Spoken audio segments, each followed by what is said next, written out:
Tapi saya selalu mengingatkan, inilah hasilnya, Ger. Dia wakil Tuhan. Apapun ceritanya wakil Tuhan. Tapi anak saya bilang, tapi kan salah satu.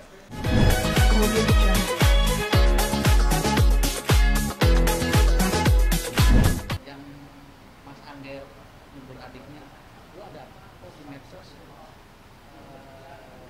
Peminuman. Kan sama saya mah, maksudnya apa gitu. Itu komennya siapa? Adik si Yuda.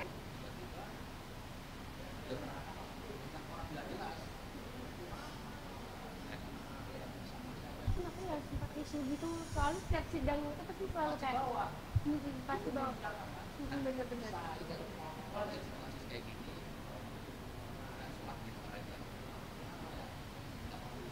Iya.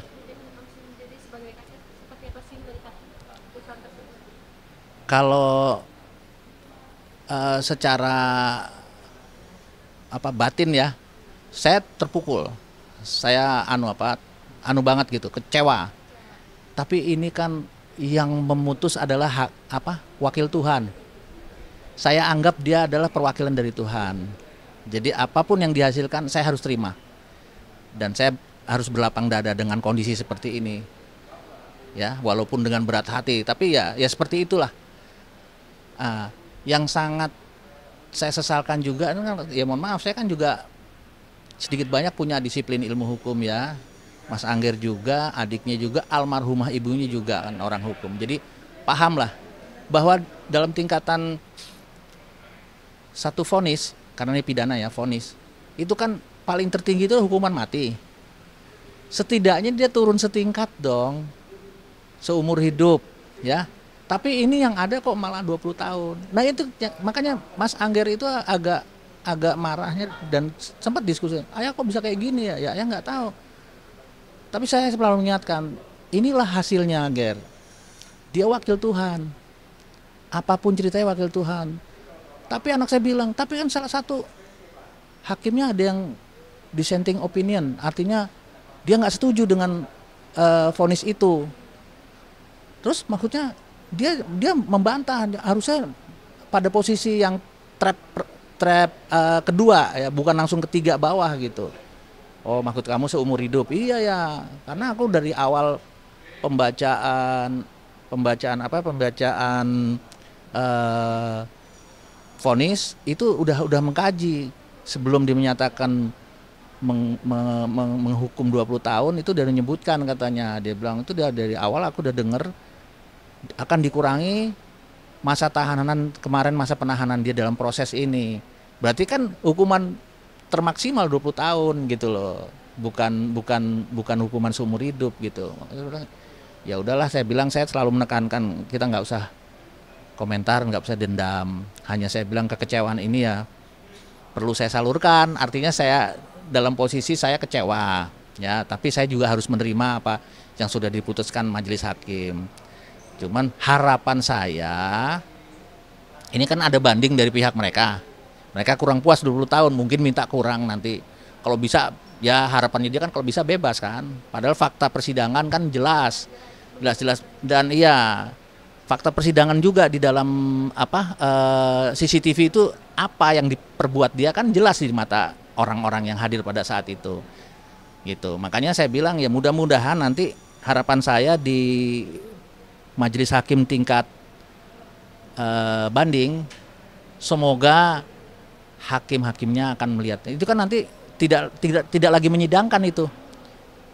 Dia pasti hanya mempelajari sudah diterapkan belum apa yang menjadi fakta-fakta persidangan kemarin.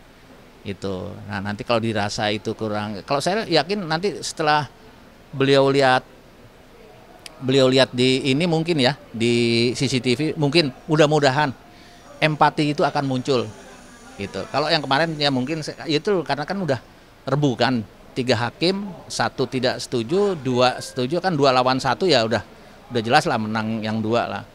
Tapi nggak apa-apa, saya bilang, saya terima, saya bilang, anak saya juga saya bilang, udah kamu nggak boleh, pokoknya kamu harus berpikir positif.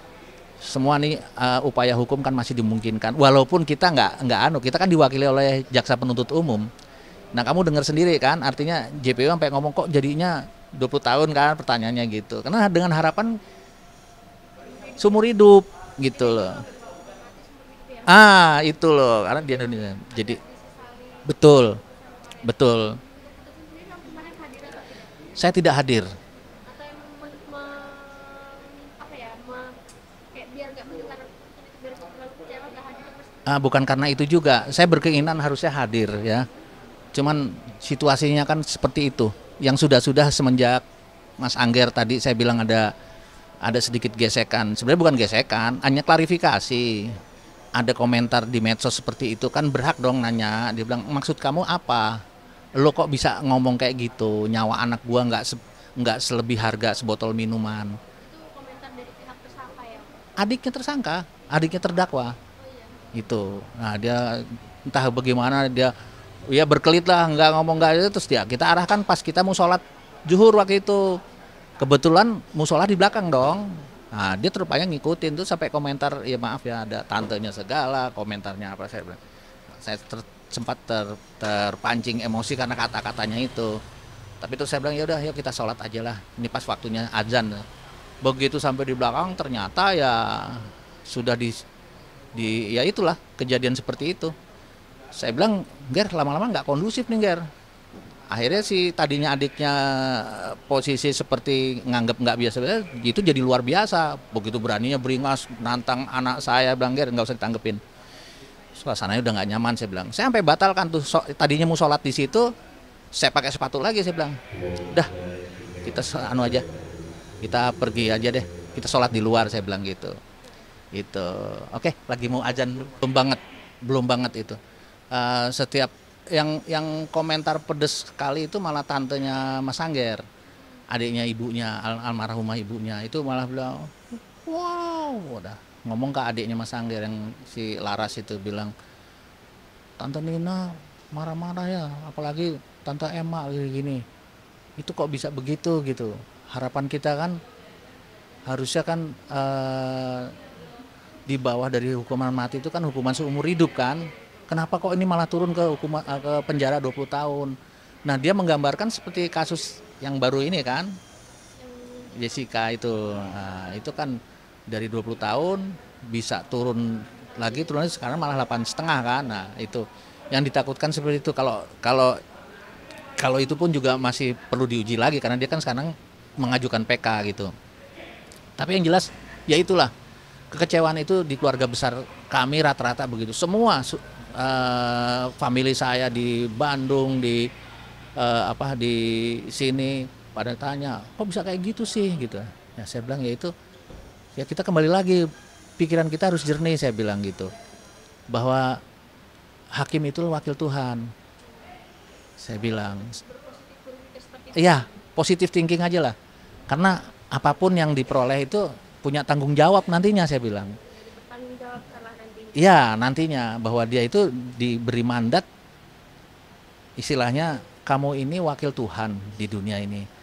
Tapi kamu harus bisa membuat satu masalah itu diproses secara adil gitu loh. Seadil-adilnya. Kalau itu tidak adil dalam kategori kita, bagi dia adil ya silakan, tapi dia tanggung jawab terhadap Tuhan gitu loh. Itu harapan saya gitu. Berarti kayak ada kejanggalan dari hakim-hakim itu nggak sih Om? Pada awalnya kan emang salah satu hakim nggak setuju dengan 20 tahun di penjara, dua hakim setuju. Mungkin Om ada kejanggalan dari mereka itu nggak? Ya relatif. Saya bilang relatif gini.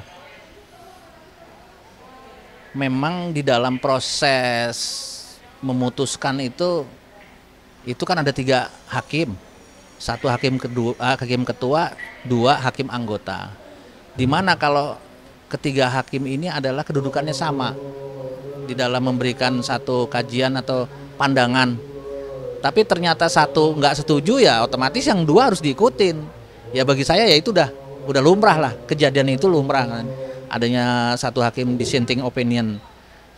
Ya cuman kecewanya kalahnya kok kalah yang mengecewakan kita gitu loh. Tapi apa boleh buat, itulah yang kenyataan yang ada, saya bilang takdir itu kan. Saya bilang ya udah nggak apa-apa.